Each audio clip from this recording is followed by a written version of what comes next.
SCGORL.com Modern Open in Orlando, brought to you by Ultimate Guard. I'm Nick Miller alongside the world champion, Braun-Duin. How you doing?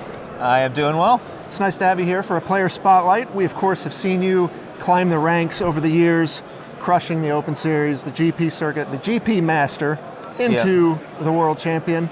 And now you're here on the SCG Tour, kind of making a push for the Players' Championship here in Season 3. Yeah, it's definitely something that I'm thinking about doing. I'm going to play the first two Opens, this one and the next one in Indy, and I'm going to see what happens from that and decide if I'm going to keep going or drop off or what I'm going to do from that point on. Right, and of course you had a pretty strong finish in the New Jersey Invitational in the top 16, I think 16th exactly.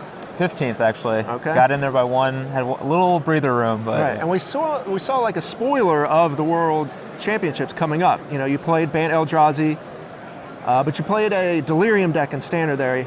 Yeah. Brad hadn't convinced you to play Bant Humans yet?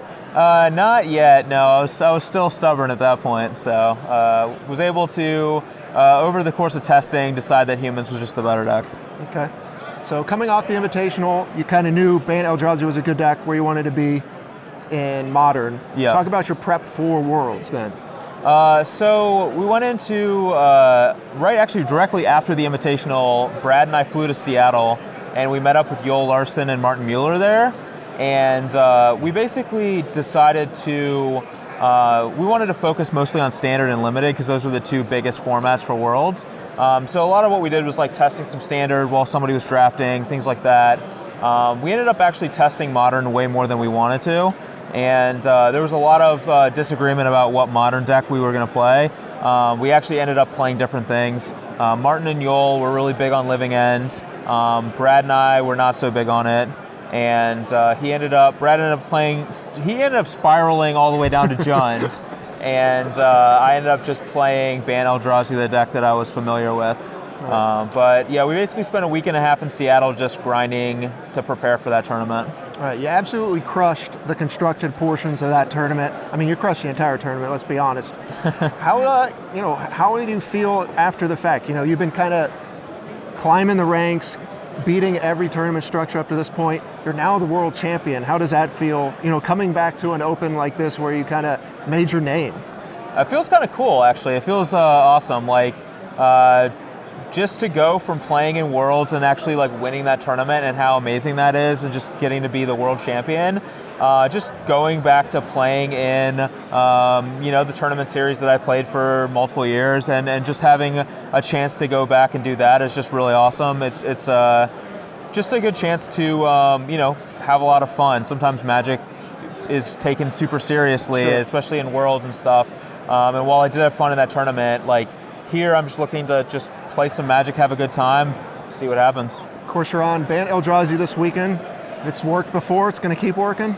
We'll see. You never know. I think the deck's really good, but it is a deck that has, I wouldn't say consistency issues. It is pretty consistent, but it has a very wide range of draws. Like some are unbeatable, some are like you're playing a 3-2 on turn 3, so that's kind of where it's at. Well, that seems right up your alley, Mr. Squire himself, That is true, yeah. I also play a lot of Kitchen Finks, so I know about that 3-2 on 3 life, so. Would you recommend the Bant Eldrazi deck? You seem to have been sticking to it for a while, you've had success with it, and it seems to be a big part of the room today. Yeah, I think it's, I hesitate to say best, but I think it might be the best deck in Modern. Not the most powerful deck by any stretch of the imagination. It's nowhere near where Eldrazi used to be, but it's just a very consistently strong deck. It's a fair deck, sort of, but you are fast enough to punish like people who stumble. So I don't know. It's just a deck that seems like really good against most of the field and just is like a powerful, proactive deck. Well, you won your first Open at the beginning of this, this year for the Players' Championship race. So you got to buy into this event. You kind of top 8'd the Open. After that, you have a Players' Championship top 4 in the first year we ran it. You're looking to get back. You have 2 events. What are you kind of hoping to do? What is your threshold for kind of looking forward on the Season 3? I don't actually have a direct threshold in terms of how well I need to do. to make it to season 3. It's more of a how do I look in the standings. So a lot of it's also going to depend on how some of these other people are doing as well. If I'm, within striking distance of some of these other players who are trying to make a run for it, then I'll probably keep going.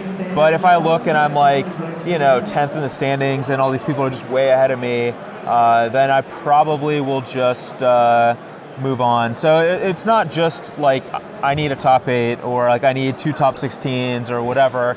It's also just how am I doing compared to other people.